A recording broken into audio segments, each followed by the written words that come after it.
Mais qu'est-ce qui s'est fait? Lorsque le sorcier veut tuer une personne, ouais, quand vous marchez, à côté de vous, il y a l'ombre. Oui. L'ombre de vous-même, n'est-ce pas? Alors, quand on veut tuer une personne dans la sorcellerie, on commence d'abord par voler l'ombre.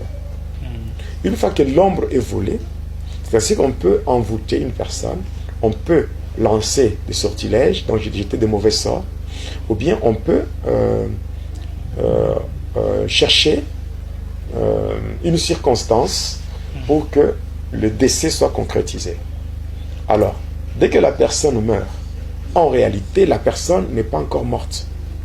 C'est que vous pouvez faire venir un médecin pour vérifier les signes vitaux. En vérifiant les signes vitaux, le médecin peut même attester que, peut même confirmer le décès. Mais en réalité, la personne n'est pas encore morte.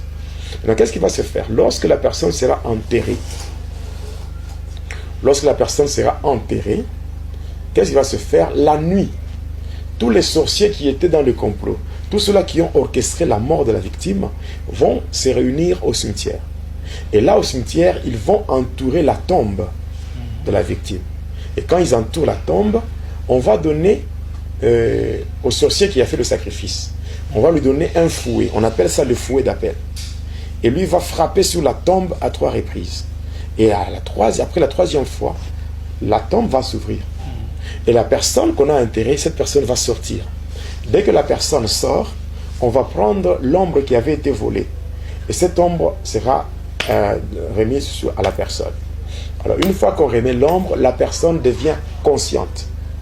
La personne va même reconnaître, celui qui l'a sacrifié, de deux, les gens qui sont tout autour, tous ceux-là qui étaient dans le complot. La personne va les reconnaître. Mais cependant, la personne ne pourra pas se défendre. La personne ne pourra plus échapper. La personne peut crier, il n'y aura rien. La personne peut même crier en citant le nom de Jésus. Il n'y aura rien. Il n'y aura rien. Même si le Seigneur Jésus-Christ, il est un secours, qui ne manque jamais dans la détresse, mais là, le Seigneur ne viendra pas. Parce que le Seigneur Jésus-Christ n'est pas un Dieu des morts. Il est un Dieu des vivants. Cependant qu'on est encore en vie, qu'on peut donner sa vie à Jésus-Christ. Donc, pendant qu'on est encore en vie, c'est là qu'on peut donner sa vie à Jésus. Selon qu'il est dit dans Apocalypse 3, verset 20, le Seigneur est en train de dire, « Voici, je me tiens à la porte et je frappe. Si quelqu'un entend ma voix et qu'il ouvre la porte, j'entrerai. » Donc c'est maintenant qu'on est encore en vie qu'on peut donner sa vie à Christ et lui laisser le temps de faire son entrée. Parce que s'il fait son entrée, c'est là qu'il va nous changer. Il va nous transformer. Il va faire de nous que nous soyons des personnes que lui veut que nous soyons. Alors, voilà.